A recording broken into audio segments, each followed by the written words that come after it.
I want to just take a moment to send out my personal condolences to former Congressman Mike Fitzpatrick. He was a friend of mine who I served alongside. He passed away early this week, leaving a lovely wife and a family. I wanted to express my condolences to him. His service to America was noble. As a member of Congress, we worked together on pro-life issues during my time in Congress. I know lots of you have questions about the Middle East and Iraq. I'll certainly take some questions today. But first, too, I want to offer my condolences to the people of Australia for the tragic loss of life and property caused by the devastating wildfires across that region. America's thoughts and prayers are with the victims, their families, and the emergency service personnel putting themselves in harm's way. And the same goes, too, for the dozens of U.S. firefighting personnel who are standing side by side with our Australian friends fighting the flames together. As I said, when I was in Sydney just this past summer, we have a truly unbreakable alliance. They are great friends, and we're happy to be able to help the Aussies in this time of need. Staying in Asia, we noted the appointment of Liu Weining as the new head of the Hong Kong Chinese Central Government Liaison Office. He's expressed hopes that Hong Kong will return to the, quote, right path, end of quote.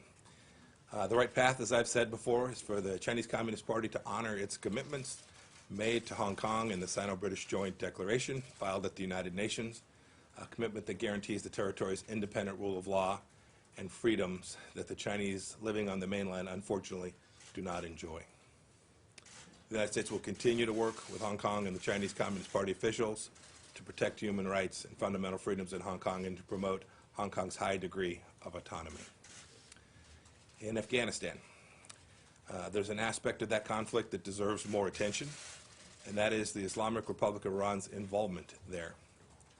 Iran has refused to join the regional and international consensus for peace and is, in fact, today, actively working to undermine the peace process by continuing its long global efforts to support militant groups there. Most people know about Iran's proxy networks in the Arab world, but the regime also has a relationship with the Taliban and related groups, such as the Haqqanis, the Tora Bora, and the Mullah Dadullah group. The Taliban's entanglement in Iran's dirty work will only harm the Afghanistan peace process. A couple of items here in the hemisphere. In Venezuela, I want to thank and congratulate Juan Guaido on his re-election as the President of Venezuelan National Assembly, a legitimate re-election by a quorum of 100 deputies. The Maduro regime's campaign of arrests, intimidation, and bribery could not derail Venezuelan democracy, nor could its use of military forces to physically bar the National Assembly from accessing the Parliament building. I applaud how Venezuela's political parties came together to support Guaido's re-election. The United States will continue to support President Guaido and the Venezuelan people, and we will continue to rally all other freedom-loving nations across the globe to do that same thing. We support the Venezuelan people because we believe the Western Hemisphere should be a hemisphere with freedom everywhere. I also want to highlight the work of the OAS, which has been an instrumental tool in moving the region in that direction. It's an example of truly outstanding, effective multilateralism. Secretary General Luis Almagro is the leader we need for the OAS to continue proactively addressing the central challenges facing the region, promoting democracy, upholding human rights, advancing security, and fostering economic development throughout it.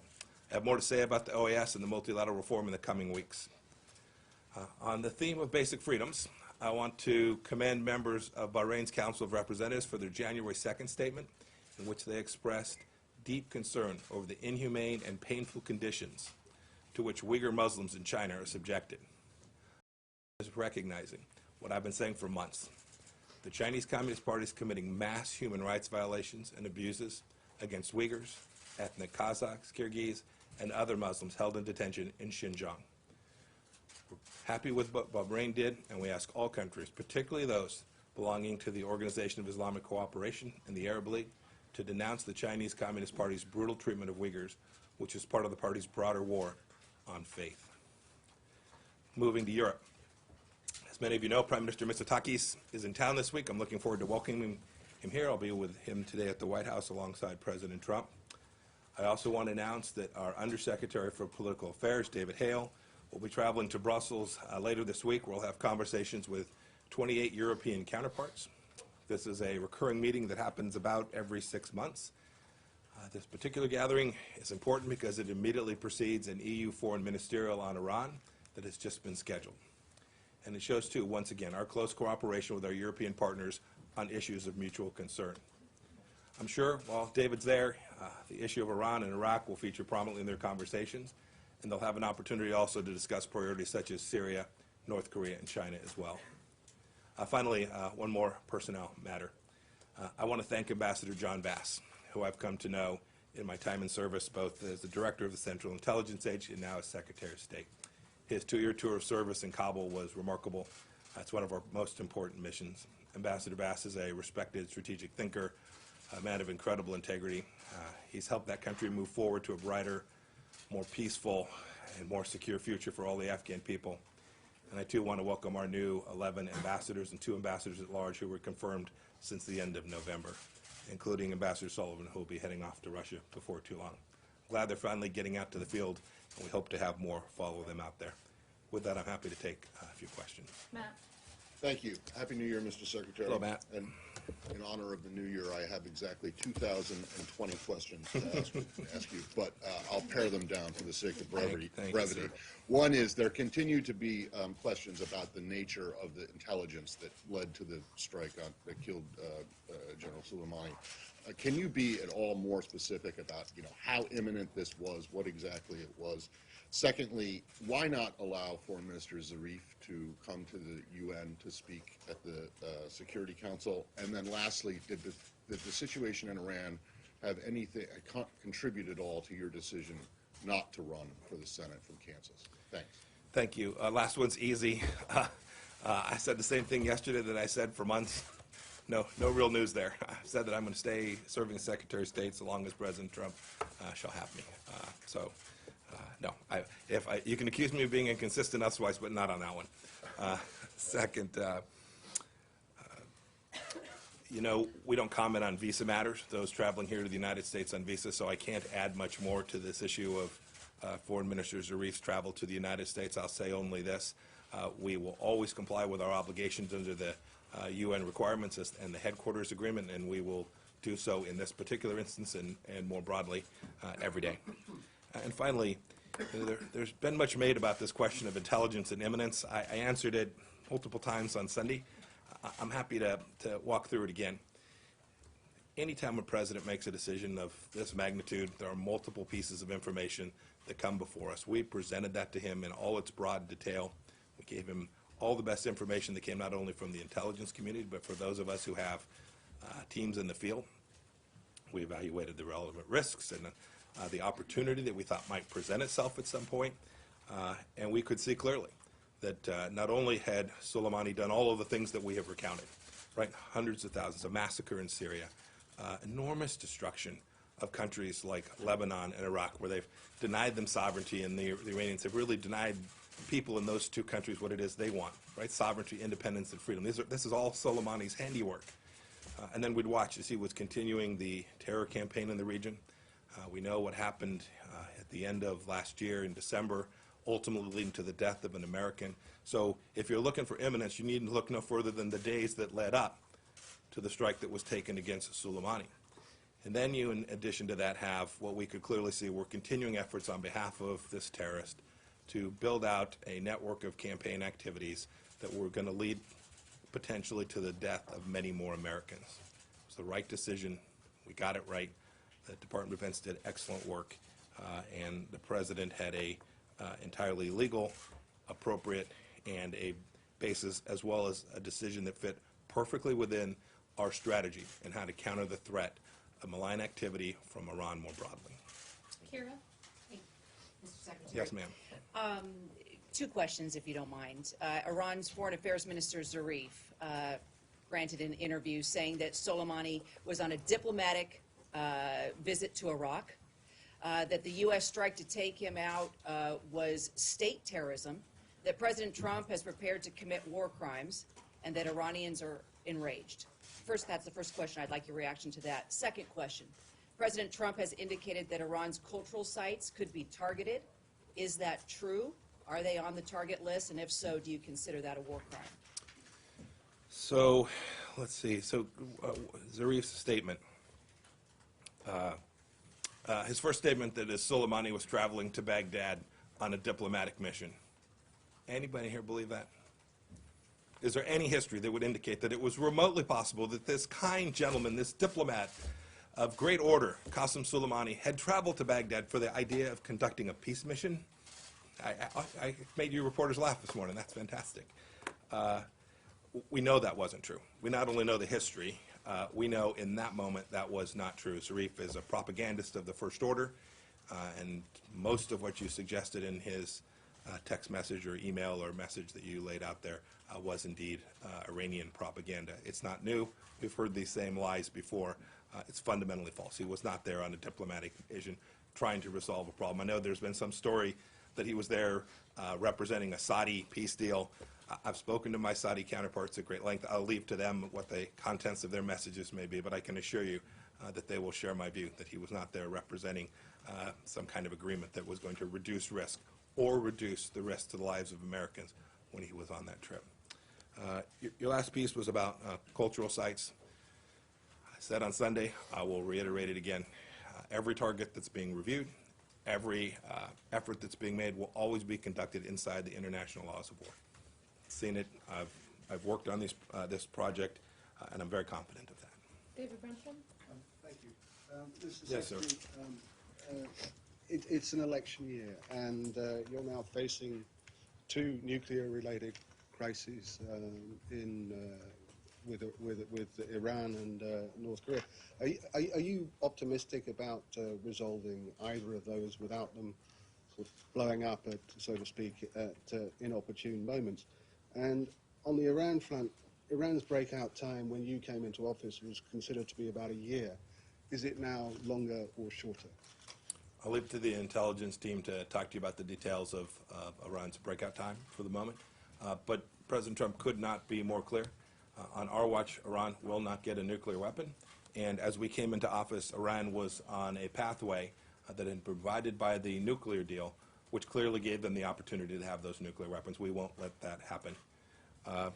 As for the first question, which was more broadly, what President Trump laid out in his national security strategy with respect to both North Korea and Iran is the plan that we have executed, the strategy that we have executed for this past 3 years. We have put Iran in a place that it has never been before, where they've had to make some very difficult choices about how to pay for and underwrite their proxy militias around the region, whether and how to build out their missile program. This is a flip from where we were 8 years before. It's not political. Previous administration made a different choice. They chose to underwrite and appease. We have chosen to confront and contain. Those are different strategies. We believe ours is successful, and we ultimately believe it will be successful at making Iran behave like a normal nation. We'll deny them the capacity to build out their nuclear program and threaten not only Americans and our lives to keep Americans safe, which is our mission set, but also to create enhanced stability throughout the Middle East. We're confident that that's the case.